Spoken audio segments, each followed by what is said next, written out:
Bonjour, bienvenue dans cette émission Rencontre avec Lénaïque. Mon invitée aujourd'hui s'appelle Claudine. Claudine Lance, qui est conférencière, animatrice, fondatrice du Centre des Sens et elle est loin de la Bretagne. Où es-tu, Claudine? Bonjour.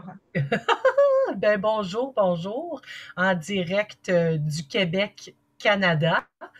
Avant même d'aller plus loin, je tenais à te dire merci, Lénaïque, pour cette belle opportunité que de s'entretenir ensemble ainsi qu'avec ton auditoire.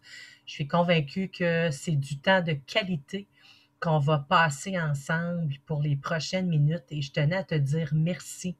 Donc, Merci clairement, aussi à je toi. vais bien, je vais très bien et je suis convaincue que j'irai encore mieux suite à cette entrevue, Ah, ben je le car souhaite. j'admire beaucoup ton énergie. Tu as une très belle énergie, Lénaïque. Elle est contagieuse. Donc, je sens que ça va être très nourricier comme échange. Oui, en général, c'est ce qui m'apporte aussi, c'est-à-dire que c'est vrai que c'est une interview, mais c'est avant tout une rencontre. C'est pour ça que l'émission s'appelle comme ça.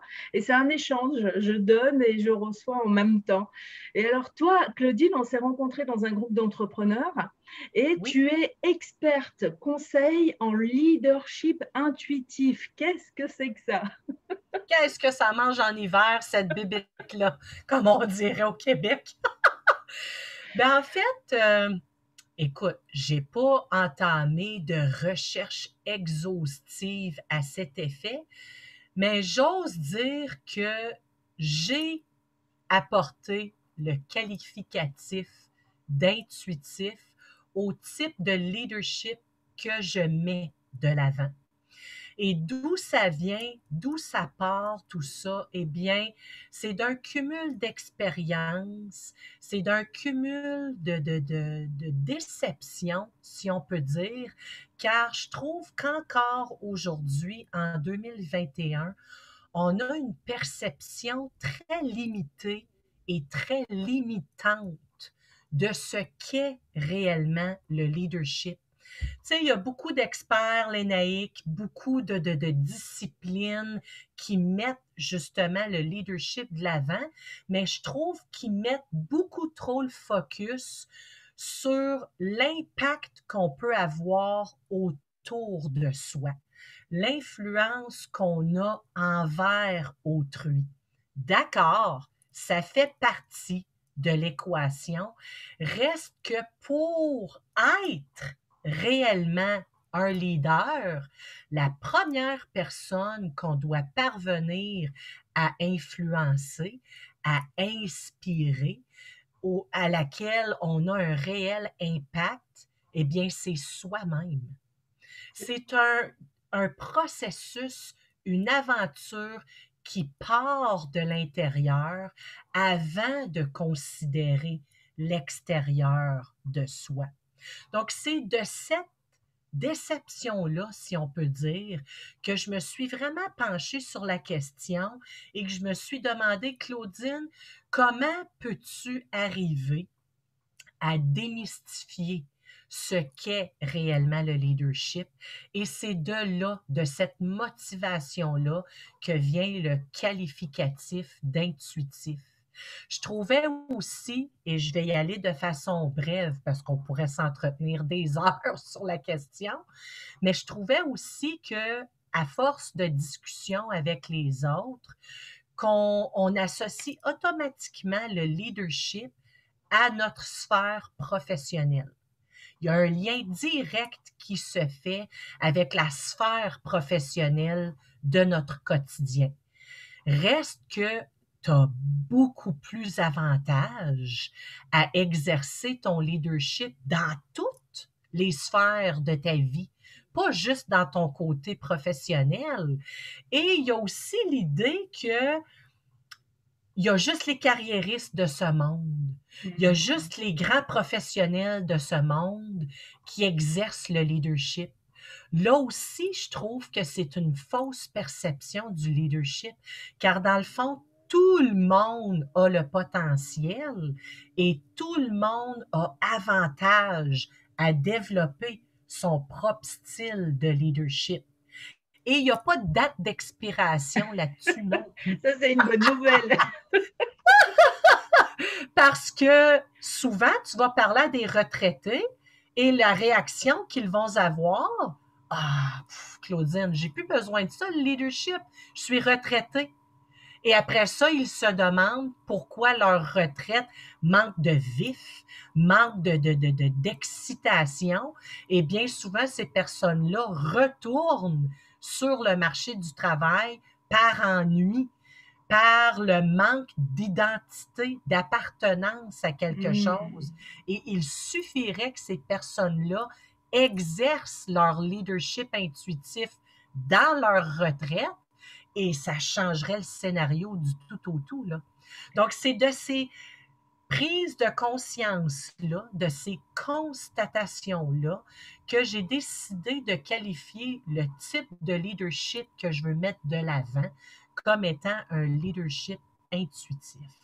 Alors, intuitif, ça veut dire qu'il faut écouter son intuition. Donc, comment est-ce que le leadership, parce que tu disais que tout le monde l'a, mais est-ce que le leadership, c'est naturel? Le leadership, c'est quoi? C'est le fait de rayonner, de prendre des décisions, d'être, parce que c'est vrai qu'on s'imagine toujours un homme d'affaires très qui a beaucoup de succès et qui va parler devant un grand parterre de gens, etc. Mais est-ce que le leadership, c'est naturel ou ça se travaille? Je dirais que pour certains, c'est une discipline qui vient plus naturellement et pour d'autres, ça nécessite un travail plus ardu. Mais dans le fond, le leadership, et peut-être plus spécifiquement le leadership intuitif, se veut dans le fond la relation qu'on entretient avec soi-même.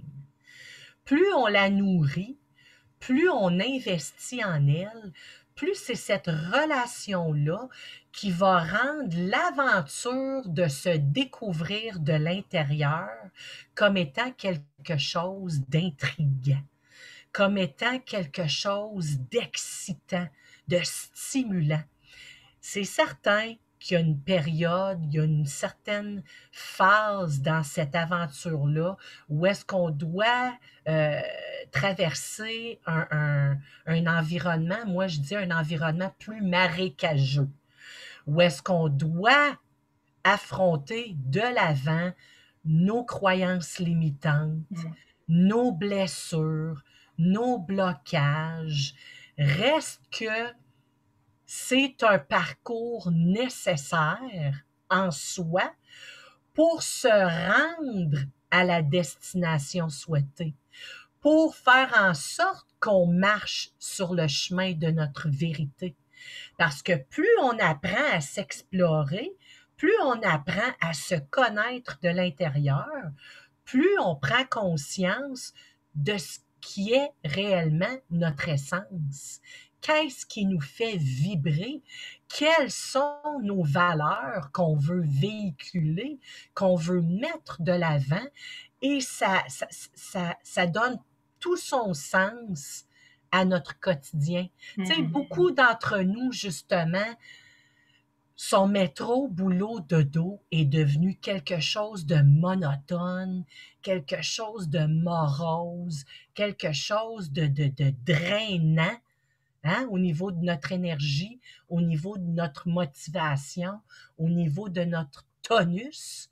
Bien souvent, c'est qu'on n'a pas pris la peine d'aller se découvrir ou de se redécouvrir de l'intérieur, parce qu'on est des êtres en constante évolution.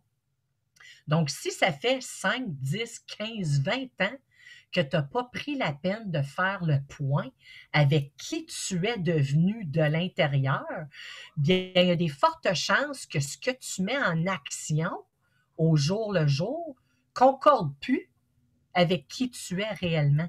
Donc, pour certains, c'est quelque chose qui est plus naturel. Pour d'autres, le travail est plus exigeant, mais c'est évidemment une discipline qui demande qu'on s'y attarde et qu'on la mette en pratique de jour en jour. Absolument. Oui, l'idée, c'est pas juste d'avoir des informations, mais c'est aussi de le mettre en pratique. Et j'aime bien ça, les choses pratiques et faciles à mettre en place. Tout à l'heure, tu parlais des retraités. C'est vrai que beaucoup de retraités ont comme lâché l'affaire, comme un petit peu abandonnés, qui se sentent parfois mis au banc de la société, un petit peu inutiles. En fait, tout ça, c'est une question d'état d'esprit. Si je me sens inutile, effectivement, je suis inutile. Donc, toi, avec ton leadership intuitif, que ce soit avec un retraité ou même quelqu'un qui est au chômage ou quel que soit son âge ou sa situation, l'idée, c'est de lui redonner cette petite étincelle de vie, cette envie de faire. Exactement. Écoute, tu as très bien saisi, Lénaïque. J'en ai une confirmation par un frisson qui m'est monté tout le long de mes bras jusqu'à ma nuque.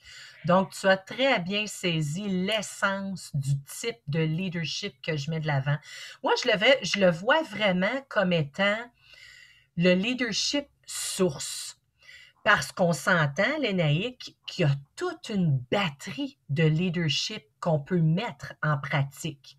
Leadership autoritaire, leadership charismatique, leadership collectif. Écoute, il y en pleut des types de leadership.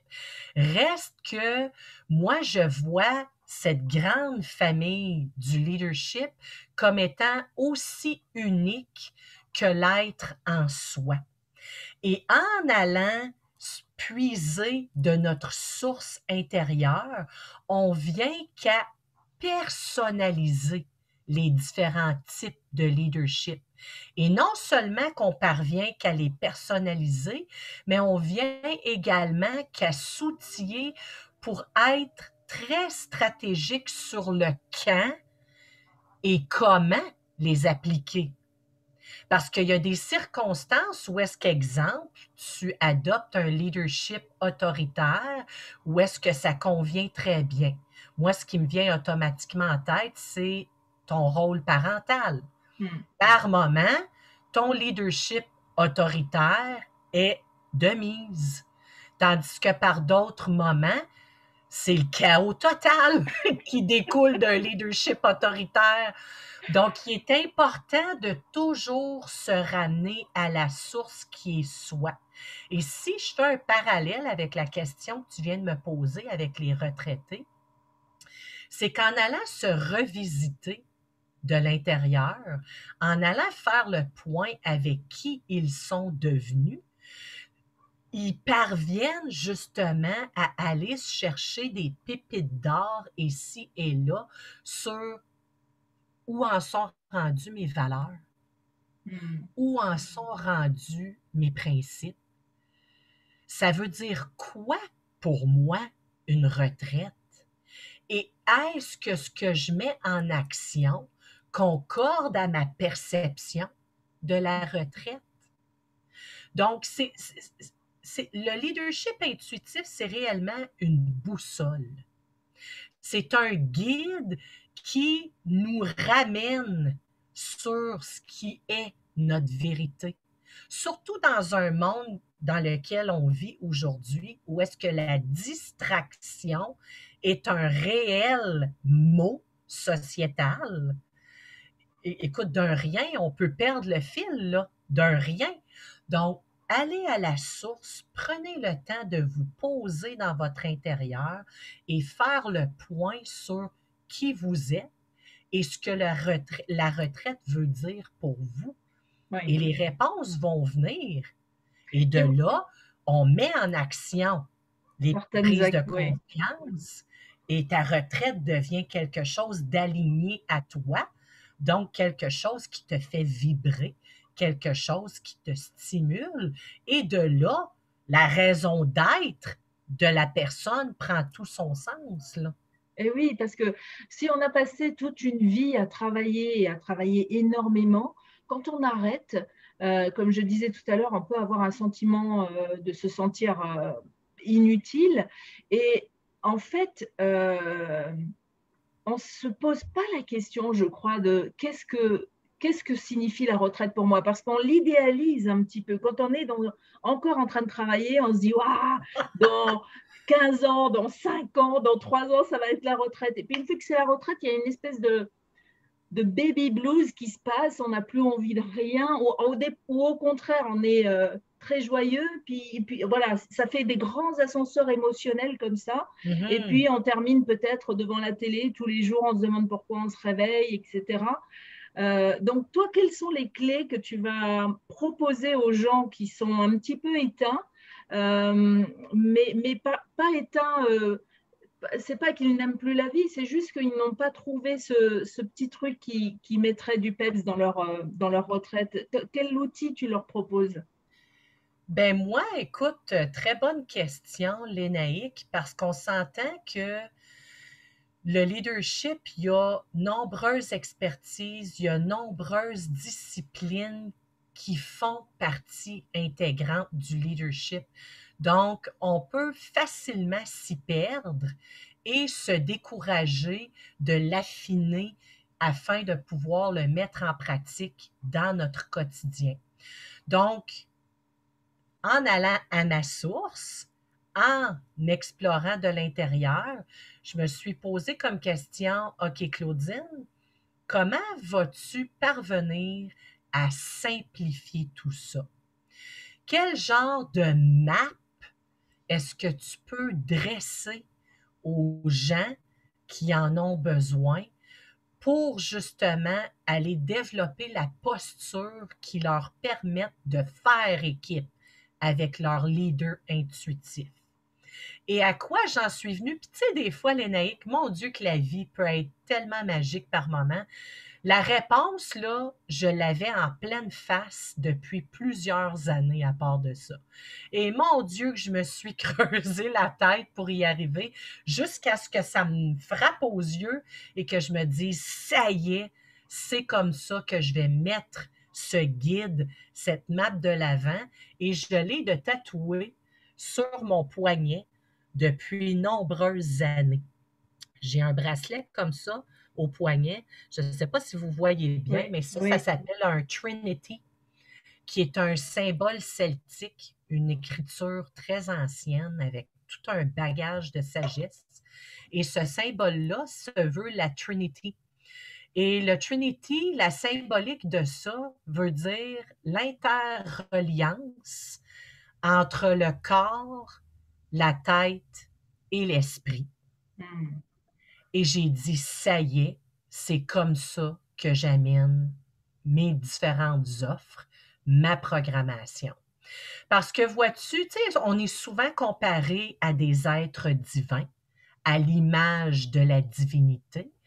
Et je me suis dit, OK, Claudine, comment peux-tu mettre ça de l'avant sans nécessairement tomber dans la religion?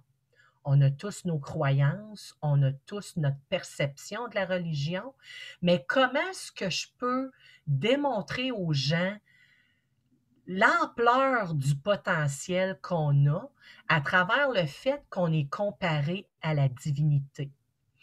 Et c'est au niveau de notre Trinité qu'on a un terrain commun.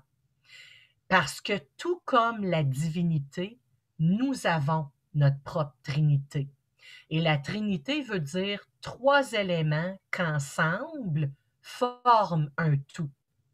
Et notre Trinité, en tant qu'être humain, se veut notre tête, notre cœur et notre corps. Et ce sont nos trois axes principaux qui ont chacun leur propre intelligence. On a plusieurs intelligences au Hmm. niveau de notre être. Si jamais vous ne le saviez pas, cher auditoire, on a plusieurs intelligences. Et nos trois principales intelligences se veulent au niveau de ces trois axes-là. Donc, je me suis dit, OK, je vais dresser un programme sur 3 modules où est-ce qu'on va travailler en équipe au niveau de ces 3 axes-là. Et on va les approcher sur 2 niveaux, soit la façon de les nourrir et la façon de les entraîner. Et c'est par ce fil conducteur-là que j'apporte, que j'aborde, que je travaille avec ma clientèle, toute une batterie d'outils, de méthodes, de disciplines bien simples, mais combien efficaces à intégrer dans son quotidien pour justement en venir à faire un avec son leader intuitif. Alors, tu vas nous donner un exemple de cette trinité. En attendant, je te propose de faire connaissance avec mon co-animateur. Il s'appelle Salut! Nesta. Salut Dis Nesta! bonjour. Il vient toujours avec moi quand je suis en interview, parfois sur mes genoux, parfois juste à côté. Tout ça, là, donc, tu parles de trinité, donc le corps, l'esprit, le cœur. Donc, quand tu vas proposer un outil ou un exercice, par exemple, est-ce que tu peux en donner un au niveau de l'esprit? Ben, l'esprit, moi, je l'associe beaucoup au niveau de l'axe du cœur. OK? Et l'axe du cœur, la spiritualité, je la vois comme étant l'outil essentiel qui va aller te nourrir au niveau de l'axe de ton cœur. Et la spiritualité, justement, c'est la thématique du mois sur mon groupe Facebook actuellement. Et la spiritualité, de façon très brève, se veut justement ce voyage intérieur-là qu'on vit avec soi-même.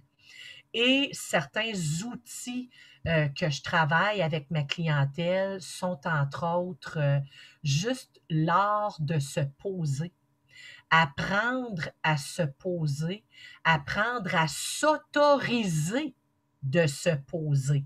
Et dans une société avec un rythme effréné comme on vit actuellement, c'est un défi de taille, le fait de se poser sans se sentir coupable de le faire. Et tout Et à je l'heure, tu pense parlais qu'entre autres, des retraités, ça veut dire, parce que se poser pour un retraité et se poser pour un salarié ou oui, quelqu'un qui est un entrepreneur, c'est pas tout à fait la même définition.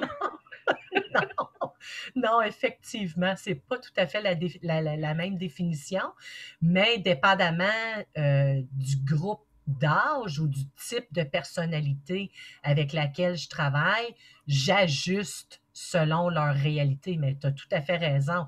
Pour quelqu'un en pleine fleur de l'âge, avec une jeune famille et ses métro, boulot, dodo à fond, comparativement à un retraité où ses enfants sont maintenant devenus adultes et se retrouvent seuls à la maison, l'art de se poser ne veut pas dire la même chose. Reste que c'est tout aussi important dans les deux situations. Mais c'est un exemple parmi Ouais. tant Donc, d'autres. tu vas quoi? Les inviter à faire une méditation ou à juste être dans la contemplation, par exemple? Il y a des deux. Il y a des deux. L'art de la méditation fait partie justement des outils que je travaille avec ma clientèle. Il y a également la technique du centrage, qui est une technique où est-ce qu'on apprend justement à se poser au niveau de ces trois axes-là, à être dans la conscience de quel est l'état de ces trois axes-là dans le moment présent et de s'y pencher afin d'éveiller notre conscience à ce niveau-là. Ça peut être également la simple discipline de respirer. Il y a différentes techniques de respiration qui nous sont proposées qui apportent des bienfaits très spécifiques. Donc, différents outils, différentes techniques comme ça qui te permettent justement d'affiner ta spiritualité, qui, selon moi, se veut la discipline qui vient nourrir l'axe de ton cœur. Si on va maintenant avec l'approche de l'entraînement, comment l'entraîner, notre axe du cœur, eh bien, à ce moment-là, je vais beaucoup me concentrer sur les savoir-être.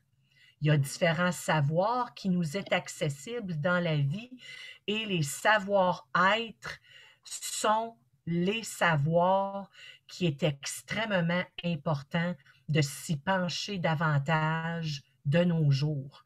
C'est pas pour rien qu'on vit toute cette période de confinement-là actuellement. Moi, je suis convaincue qu'elle fait partie de notre réalité actuellement pour justement nous signaler l'importance en tant qu'être humain de retourner aux sources et apprendre à se poser, ou plutôt réapprendre à se poser, à s'arrêter, à se centrer en soi et focusser davantage sur les savoir-être. Pendant plusieurs décennies, on a maximisé nos compétences au niveau du savoir-faire qui a apporté son lot de bienfaits. Là, on a énormément évolué dans le dernier siècle. Reste que là, on a vraiment tapé l'extrême de ce côté-là du balancier qui fait que là, il est important là, de ramener ça à un milieu un peu plus balancé, un peu plus équilibré, là, parce que là, on le voit là, avec tout ce qu'on vit en ce moment, il est temps là, qu'on ramène ça beaucoup plus dans une énergie d'être qu'une énergie de faire. Oui. Alors c'est bien parce que j'étais en train de penser à la question quand tu as répondu. Qu'est-ce qu'on est connecté? Alors moi j'aime aussi beaucoup ton approche parce que tu dis qu'au fond, toute la vie, que l'on soit jeune, dans la force de l'âge ou retraité, il faut s'occuper de son évolution et d'apprendre et comment tu disais tout à l'heure, de mettre à niveau, de se mettre à niveau en fait au final. Et ça m'a fait penser à un dentiste. C'est vrai que par exemple, si j'allais voir mon dentiste et il me proposait les méthodes du dernier siècle, je serais un petit peu bon, j'aurais pas trop envie d'aller voir ce dentiste-là. Au contraire, si comme j'ai mon dentiste que je sais, par exemple, en train de se former régulièrement et de se mettre à jour sur les techniques pour proposer des choses qui soient plus en accord avec le monde actuel ou en tout cas qu'on n'est pas mal, etc. Là, je vais me dire, ah, je vais me sentir en... Et étrangement, pour moi-même, je ne vais pas trouver ça normal. Enfin, je ne vais pas trouver ça évident. Il faut que quelqu'un me dise, mais finalement, toi, où est-ce que tu te mets à jour? Et c'est bien de mettre ça en lumière parce que même pour moi, par exemple, qui fait des formations régulièrement, mais moi, c'est parce que je suis curieuse et que j'ai toujours envie d'apprendre des choses. Mais parfois, juste en t'entendant comme ça, je me dis, ah mais oui, c'est vrai que finalement, on a besoin, nous aussi, à chaque fois de mise à jour, et ce n'est pas que dans le milieu professionnel, dans le milieu personnel, on a besoin de mise à jour, et c'est comme ça qu'en tant que maman, qu'en tant qu'amie, qu'en tant que salarié ou qu'en tant qu'entrepreneur, eh bien, je vais développer des choses différentes et des choses pour se faciliter la vie, pour se la rendre encore plus chouette. Exactement, exactement. Il y a deux dires qui m'est venu en tête suite à ton partage. Je sais pas si tu es quand même assez confortable en anglais, mais il y a un dire de Jim Rohn qui vibre beaucoup avec moi, qui va comme suit. Don't wish life was easier, wish you were better. La seule et unique façon que la vie devient plus simple, c'est en devenant meilleur. Mais pour devenir meilleur, pour exercer, mettre de l'avant la meilleure version de soi-même, il est important de faire un retour à la source de temps en temps. Hyper important. Et un autre dire que j'ai entendu il y a X nombre d'années déjà, mais qui m'a vraiment frappé aux yeux, juste pour caricaturiser un peu le portrait de notre société actuelle, malgré qu'on est en pleine période de transition en ce moment, mais jusqu'à il n'y a pas longtemps, c'était très à point sur comment on vit comme société. Les gens vont prendre une année pour planifier une semaine de vacances, mais ne prendront pas une semaine de leur quotidien pour planifier leur vie. Et j'ai fait C'est encore d'actualité. wow! Hein. Wow! C'est frappant, là! Prenez le temps d'aller à la source, mesdames, messieurs. Consultez-vous de l'intérieur et mettez en action ce qui concorde avec votre essence. Tu sais, quand on nous dit alignez-vous à votre être, ben c'est ce que ça veut dire. Assurez-vous que votre discours concorde avec ce que vous mettez en action. Autrement dit, est-ce que vos bottines suivent vos babines? C'est Et joli plus ça. vous allez réduire l'écart entre ces deux réalités-là, plus votre quotidien va vous faire vibrer, plus votre quotidien va vous motiver. Le matin, là, vous allez vous lever avec entrain et vous allez être excité d'affronter votre journée plutôt que de laisser la journée vous attaquer. C'est en s'alignant à soi, c'est en travaillant au niveau de notre intégrité personnelle, qui est un des savoir-être d'ailleurs avec lequel je travaille en équipe avec ma clientèle. L'intégrité, c'est un des plus grands savoir-être à aiguiser pour vivre un quotidien harmonieux avec soi. Puis c'est quelque chose que très peu de gens s'y attardent de nos jours.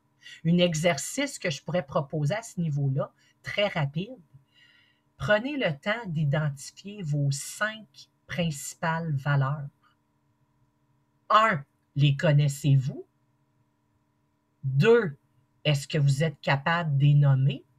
Sinon, penchez-vous sur la question, quelles sont mes 5 principales valeurs?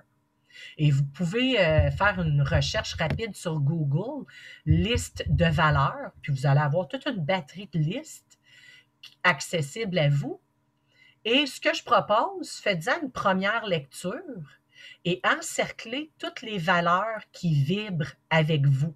C'est clair qu'il va en avoir plus que 5, mais allez-y par processus éliminatoire comme ça. Encerclez toutes les valeurs qui vibrent avec vous et de là, tenez-vous-en à 5. Ça ne sera pas facile, là. Tenez-vous-en à 5 et suite à une réflexion, priorisez-les. Laquelle est numéro 1? Laquelle est numéro 2? Et ainsi de suite. Et ça va vous servir de guide dans vos prises de décision, dans les choix importants que vous devez faire dans votre vie. Est-ce que ça concorde à mes valeurs? Et même que vous pouvez vous pencher sur la question dans les différentes sphères de votre vie. Est-ce que mes 5 principales valeurs sont véhiculées dans les différentes sphères de ma vie? Au Alors, travail, famille, justement, on va faire amis. une. Moi, je te propose de faire une recherche tout de suite. Donc, liste. Alors, attends. Parce que c'est bien que l'on voit tout de suite ce que ça donne. Liste de valeurs. Hop. Alors là, il y a humaine, morale. Donc, je mets comme ça. On va voir ce qui va sortir. Liste complète de 211 valeurs. Ah oui, alors là, on a le choix. On va prendre celle-ci. Et là, c'est un monsieur. Donc là, ici, il y a abondance, acceptation, accessibilité, accomplissement, achèvement, actualité, adoration, affluence. Alors moi, il y a des choses qui ne me parlent pas du tout. Il y a des choses qui me parlent tout de suite. Donc c'est ça que tu dis. Il faut que j'écrive au final sur un petit cahier ou une feuille à côté de moi et que je dise qu'est-ce qui me touche. Donc moi, par exemple, l'abondance, oui. L'acceptation, l'accessibilité, je ne vois pas trop. Bon, je le mets de côté. Ça vibre pas autant avec toi. Voilà. Accomplissement, affection, agilité. J'aime bien cette notion, tu sais, d'être souple. Exact. Altruisme, ambition, Anticipation, j'aime bien ça, par exemple. Alors déjà, là, tu vois que je suis largement au-dessus des 5. Donc l'idée, c'est que Mais je oui, parcours comme ça toute la liste, que je note tout et que je revienne à chaque fois sur la liste en essayant d'écrémer un petit peu toutes ces valeurs. Est-ce pour que en venir qu'à n'en cibler que 5. c'est ça? Et alors, je me dis, waouh, parce que là, par exemple, l'élégance, ça me plaît, l'empathie aussi, l'énergie, évidemment, l'enthousiasme. Donc, c'est vrai que c'est un exercice. Merci, Claudine, pour cet exercice, parce que je pense qu'il y en a beaucoup, et moi la première, qui ne s'étaient pas vraiment penchés sur la question. Et je vais prendre un énorme plaisir après notre interview à faire cet exercice. Je t'écrirai un message ensuite Oui, pour oui, te s'il te dire. plaît. Alors c'est vrai que là, spontanément, si tu m'en demandes 5, je dirais le partage, la bienveillance, euh, la connaissance. J'aime beaucoup le fait d'apprendre des autres et puis de transmettre aussi. Qu'est-ce que je pourrais te dire dans les 5? L'évolution, oui, l'évolution, mais oui, je ne sais pas si c'est le meilleur mot que j'aurais choisi, mais la preuve que, tu vois, moi, je Oui, n'ai pas mes cinq exactement. valeurs. Donc, Et déjà là, tu as quand même une certaine aisance, là. Mais il y a des gens, c'est un blocage complet, là. J'ai aucune idée. Et, et j'apporte ça avec plein d'amour, là. Mais après ça, ces gens-là se demandent pourquoi leur quotidien les anime pas. hmm, Ben, c'est pas surprenant. ouais, Si tu prends pas la peine de te pencher sur toi et de vraiment développer une relation avec ton leader intuitif, comment veux-tu te dresser un quotidien à l'image de qui tu es? On y va vraiment au pif, là. C'est un peu comme la ouais, roulette russe, là. oui, c'est Ah, ça. c'est ça? Ah, Ouais, non, finalement, c'était pas ça. Tu sais. ouais, Mais c'est de développer le réflexe, de développer l'habitude de se ramener à la source. Quand on se sent désorienté, quand on se sent dans l'incertitude, quand on se sent dans la peur, quand on se sent dans un quotidien gris, revenez à la source. Qu'est-ce qui est ouais. important pour toi? Quelles sont tes passions? Quelles sont tes forces? Qu'est-ce qui te fait vibrer? Quelles sont tes valeurs, tes principes, etc., etc. Là, on pourra en parler jusqu'à demain. Quel cadeau, merci, merci Claudine, parce que ça va changer beaucoup de choses, je pense, dans la vie des gens. Je fais une émission régulière avec une éducothérapeute qui s'occupe des parents et des enfants de 0 à 7 ans.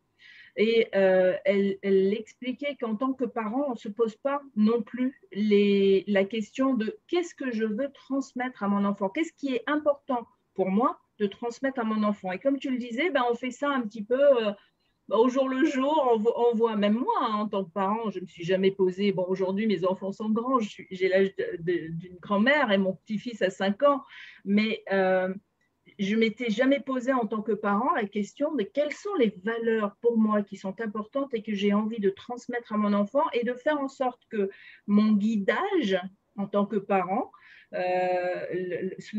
soit dans ces valeurs-là, rejoigne ces Exactement. valeurs.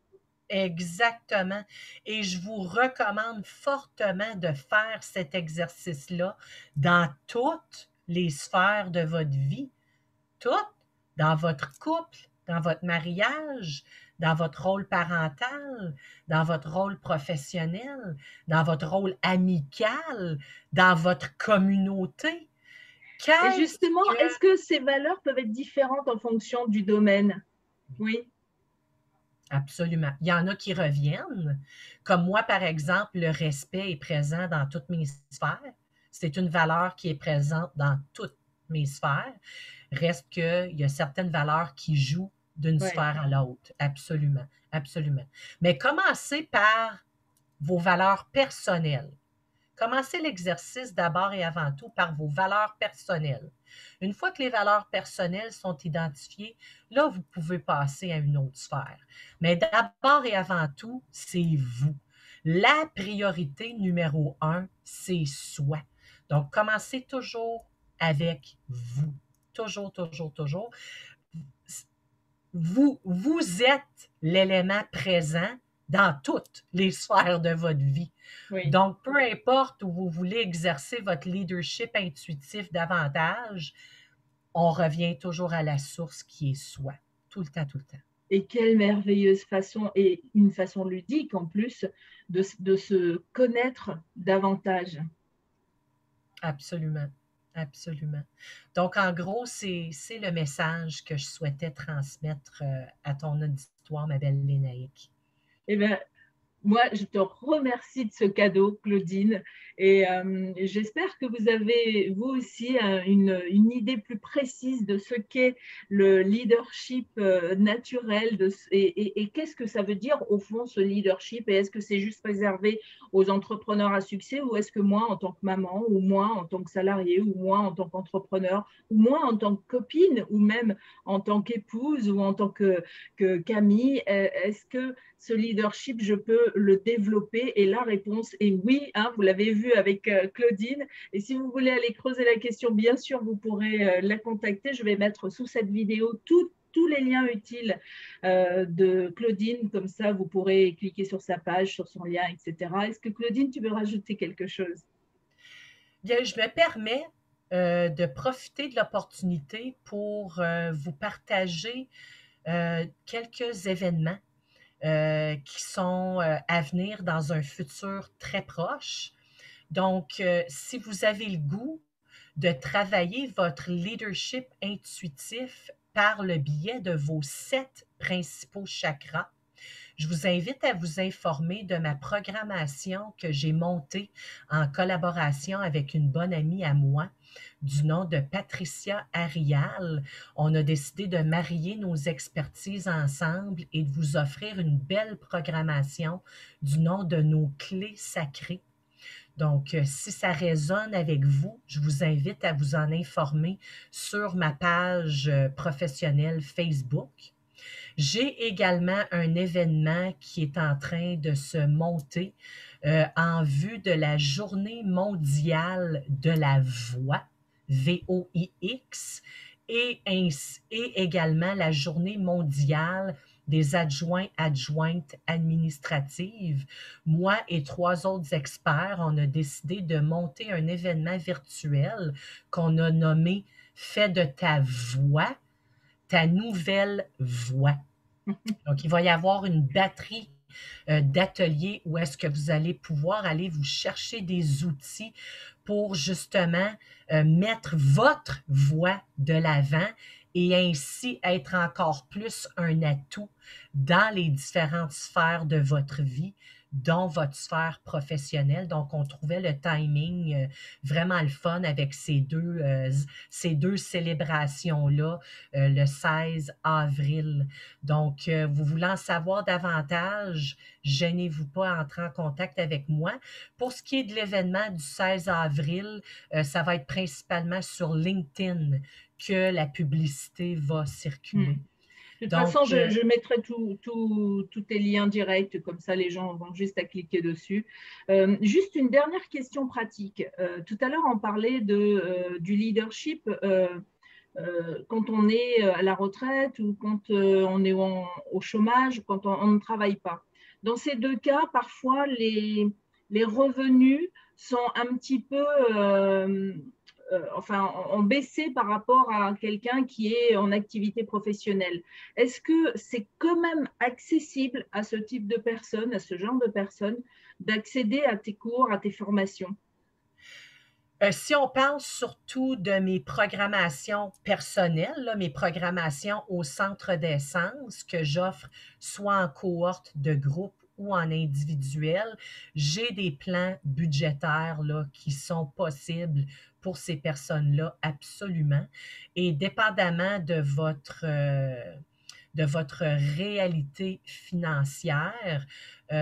Si jamais vous êtes toujours à l'emploi et que vos assurances peuvent couvrir ce type de service, à ce moment-là, il y a sûrement moyen là, de vous soumettre une requête là, pour que vous puissiez Alors, je ne sais pas si ça fonctionne, le ça, terme en m'échappe, métropole. là. Ouais, je sais pas si ça fonctionne, ça, en métropole. En revanche, si je suis dans une situation financière un petit peu difficile, mais que j'ai envie d'apprendre, je t'envoie un message et je t'explique un petit peu ma situation et tu feras en fonction des demandes des uns et des autres. Oui, oui, on peut s'organiser pour des arrangements budgétaires, là. Ça, je suis ouverte à l'idée et puis on pourra discuter ensemble de ce qui est possible. Oui, il ne faut pas Absolument. faire que l'argent soit un frein à son envie d'évolution, son envie de transformation. Exactement, exactement. Merci Claudie.